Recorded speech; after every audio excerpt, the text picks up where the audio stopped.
तो फिल्म की शुरुआत में हम एक प्यारी सी लड़की को देखते हैं जो अपनी कार चला रही थी और कहीं जा रही थी और थोड़ी चिंतित थी। तभी उसके डॉक्टर का फोन आता है जो कहता है कि सैडी, तुम्हें आज मुझसे मिलने आना था, हमारी आज अपॉइंटमेंट थी। मैं जानता हूं कि आप अपने एक कर्मचारी की मृत्यु से बहुत दुखी हैं। सैडी कहती है, हाँ लेकिन मैं ठीक हूं, मैं बहुत दुखी हूं, वह कुछ हद तक मेरी तरह थी। डॉक्टर का कहना है कि आपको इस घटना को जल्द ही भूलना होगा, नहीं तो इस सब का आपके काम पर बहुत असर पड़ेगा। लेकिन सैडी अभी भी कुछ नहीं भूल पा रही थी। अब हमें इस कहानी में एक और पात्र दिखाया गया है जिसका नाम कोल था, जो एक किसान था और एक पौधे की दुकान पर काम करता था। सैडी भी एक पौधा खरीदना चाहती थी और सौभाग्य से वह कोल की दुकान पर पहुंच गई। अब जैसे ही वह निकली तो उसे एक पौधा पसंद आ गया। कोल कहता है, ठीक है, तो तुम्हें यह पौधा पसंद है, लेकिन हाँ देखो, तुम्हें इस पौधे को 2 या 3 दिन में पानी देना होगा, नहीं तो यह पौधा सूख जाएगा। सैडी कहती है, अरे नहीं, मैं इस पौधे को दोबारा नहीं ले सकती, क्योंकि मुझे अपने काम की वजह से 2-3 महीने घर से बाहर रहना पड़ता है। कोल उसकी बात सुनता है और कहता है, तो मैडम, यहाँ आपके लिए कोई पौधा नहीं है, क्योंकि आज तक कोई पौधा पैदा नहीं हुआ है जो बिना पानी के जीवित रह सके, चल सके। हाँ, आप चाहें तो यह प्लास्टिक प्लांट ले सकते हैं। जब उनके बीच बहस हो रही थी तभी एक महिला आती है जो इस दुकान की मालकिन थी जहां कोल काम करता था। उन्होंने सैडी को अपना पसंदीदा पौधा दिया था। अब वह महिला कोल से कहती है, मुझे लगा था कि आप उस लड़की का नंबर लेंगे, वह बहुत प्यारी थी और आप उससे बहस कर रहे थे। कोल कहता है, सॉरी मैडम, मैं यहाँ यह काम करने नहीं आता। वैसे भी उस महिला के कहने पर वह सैडी के पास जाता है जो निकलने ही वाली थी। तभी वह उसकी कार के सामने आ जाता है और कार रोक देता है। तो जो पौधा सैडी ने उससे खरीदा था वह गिरकर टूट जाता है। अब कोल सीधे सैडी से पूछता है, क्या तुम मेरे साथ कॉफी पियोगी? यह सुनकर सैडी हैरान हो गई कि वह तो उसे जानती भी नहीं, फिर भी वह मेरे साथ कॉफी पीना चाहता है। लेकिन सैडी भी मान गई और उसके साथ कॉफी पीने के लिए तैयार थी। दोनों कॉफी पीते हुए खूब बातें करते हैं। सैडी अपने बारे में बताती है कि मुझे काम के सिलसिले में अक्सर घर से दूर रहना पड़ता है। कोल बताती है कि मुझे फसल उगाने के अलावा इतिहास पढ़ने में भी काफी रुचि है। वे दोनों खूब बातें करते हैं। सैडी कहती है, मैं कभी किसी चीज से नहीं डरी। कोल कहता है, ठीक है, तो ये बात है, चलो तुम उन सीढ़ियों को देख रहे हो, मेरे साथ दौड़ लगाओ। हार गए तो बताना पड़ेगा किस बात का डर है। वे दोनों अब सीढ़ियां चढ़ने की दौड़ सिखाते हैं जिसमें सैडी कोल से आगे थी, वह जीत जाती है। ये देखकर कोल काफी हैरान हुआ, लेकिन उसे सैडी के बारे में ये सब जानना अच्छा लगा। वह कहती है, मैंने बचपन में ही अपनी माँ के साथ अपना शहर छोड़ दिया था। मेरी माँ बहुत बहादुर थी, मैं भी उनके जैसा बनना चाहता हूँ। अब बातें करते करते दोनों की पूरी रात एक साथ बीत जाती है, जिसमें वे एक दूसरे से अपने दुख बांट रहे होते हैं। इन सब से कोल बहुत खुश था कि उसकी जिंदगी में कोई आया है, वो भी सैडी जैसी और इतनी खूबसूरत लड़की। अब जब वह घर जाता है तो घर जाकर अपनी माँ, पापा और बहन को सैडी के बारे में बताता है। यह सुनने के बाद उसका परिवार बहुत खुश होता है। कोल सैडी का दीवाना था, वह उसे दिन रात मैसेज करता रहता था। उसके मम्मी पापा उससे कहते हैं कि देखो, तुम्हें ऐसे मैसेज नहीं करना चाहिए, थोड़ा इंतजार करो। कोल भी उनकी बात समझ गया। अब वह सैडी को मैसेज नहीं करता, लेकिन सैडी की ओर से उसे कोई मैसेज नहीं मिला। कई दिन बीत गए, कोल अब बहुत चिंतित रहने लगा, उसका किसी भी काम में मन नहीं लग रहा था। तभी उसे याद आता है कि उसका इन्हेलर सैडी के पास रह गया है, जो उसे सांस लेने में मदद करती थी। दरअसल कोल को सांस लेने में दिक्कत थी। अब वह अपने इन्हेलर से सैडी को ट्रैक करता है। वह उसका स्थान ढूंढने की कोशिश करता है, क्योंकि कोल अपने इन्हेलर में एक ट्रैकर रखता था। उसे पता चला कि सैडी लंदन में है। जब कोल को यह पता चला तो उसकी मां ने कहा, तुम्हें जाकर उसे सरप्राइज देना चाहिए, वह तुम्हें देखकर बहुत खुश होगी। लेकिन बेचारा कोल कभी किसी दूसरे शहर या देश में नहीं गया था, लेकिन इस बार वह अपनी मां की बात मान गए और लंदन पहुंच गए। अब जब वह एयरपोर्ट पर उतरते हैं तो कुछ लोग उन्हें पकड़ कर ले जाते हैं। वे उसे बूढ़े टैक्समैन के नाम से पुकार रहे थे। वह कोल को भी अपने साथ ले गया। अब जब कोल को होश आया तो उसने कहा, पहले तुमने हमारे एक आदमी को मार डाला, फिर हमारा सामान चुरा लिया और अब पासपोर्ट चुरा लिया। मुझे नहीं पता कि आप हमारे बॉस के पीछे क्यों पड़े हैं। कोल उस आदमी से कहता है, नहीं यार, मैं टैक्समैन नहीं हूं, तुम्हें कुछ गलतफहमी हो गई है। मैं एक साधारण किसान हूं जो अपने दोस्त से मिलने लंदन आया था। वह आदमी कहता है, ठीक है, तुम अच्छा अभिनय करते हो, लेकिन अब तुम हमसे बच नहीं सकते। कोल ने उनसे कहा, मैं झूठ नहीं बोल रहा हूं, आप मेरा पासपोर्ट चेक कर सकते हैं। फिर वह आदमी कोल को और अधिक प्रताड़ित करने के लिए उस पर एक कीड़ा छोड़ने वाला था। तभी सैडी वहां आ जाती है, जो उस जगह का दरवाजा तोड़ देती है और आकर उस आदमी को पीछे से मार देती है। उन्होंने चेहरे पर मास्क पहन रखा था। उन्होंने कोल को भी बचाया और जब वह अपना मास्क उतार कर दिखाती है तो कोल कहता है, सैडी तुम यहाँ क्या कर रही हो? सैडी कहती है, ये सब मैं आपको बाद में बताऊंगी।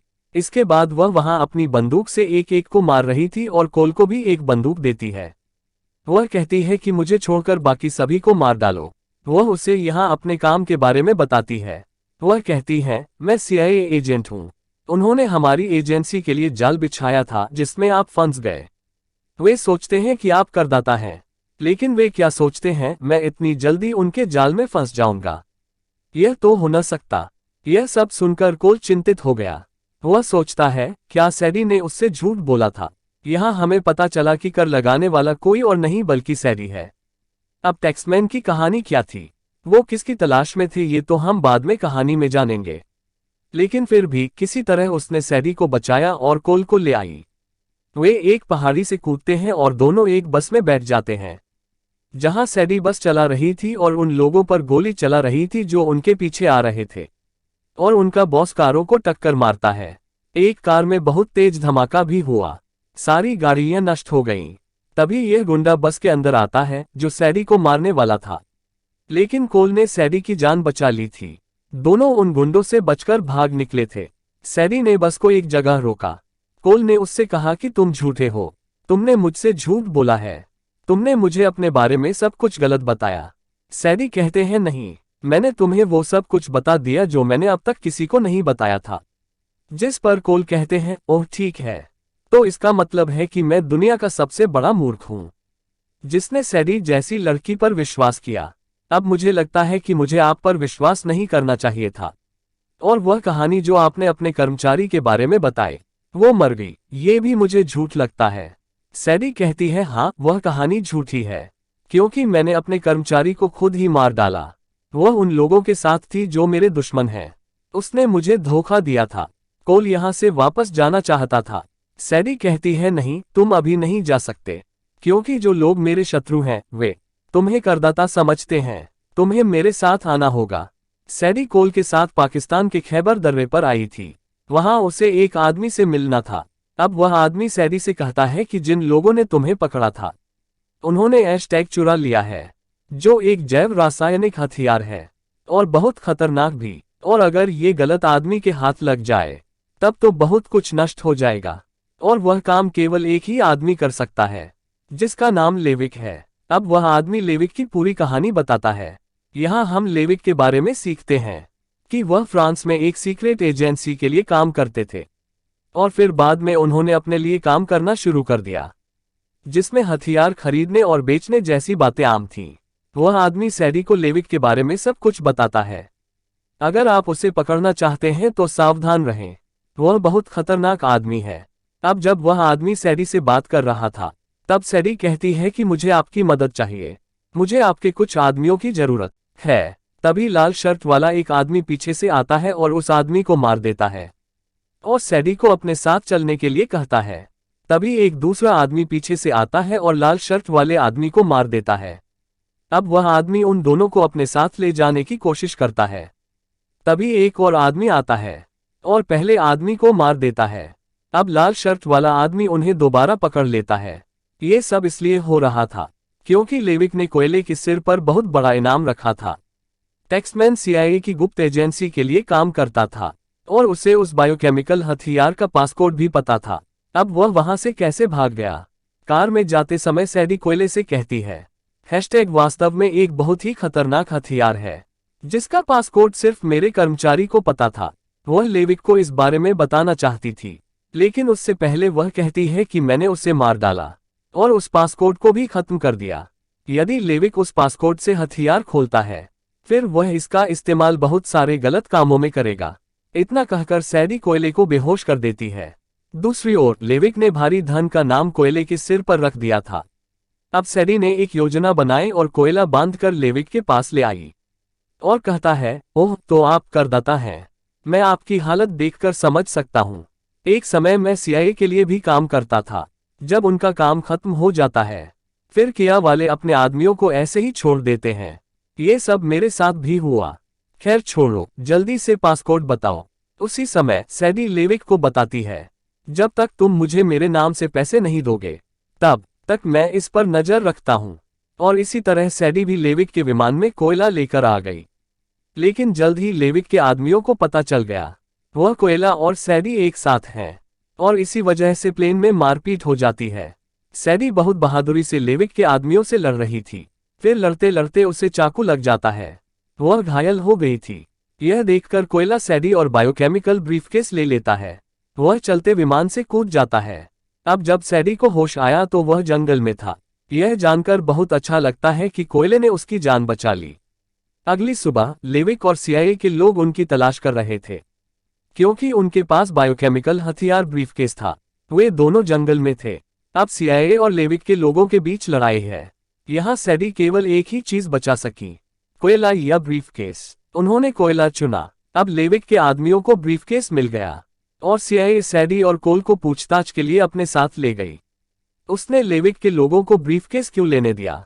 अब किया और एफबीआई के एजेंट तय करते हैं कि वे लेविक को पासपोर्ट का आधा हिस्सा बता देंगे। वे उसे बताने के लिए एक होटल में बुलाने वाले थे ताकि वे उसे पकड़ सकें, और इसके लिए वो कोयले की मदद मांगते हैं, क्योंकि लेविक की नज़र में कोयला करदाता था जो पासपोर्ट जानता था। कोयला न चाहने के बावजूद वह उनकी मदद करने को तैयार है। सैडी ने उसे बहुत मना किया कि इस काम में बहुत खतरा है, लेकिन फिर भी कोयला उनकी मदद के लिए तैयार था। लेकिन लेविक को जल्द ही सीआईए की चाल के बारे में पता चल गया। वह उन एजेंटों को मार देता है जो कोयले का मार्गदर्शन कर रहे थे।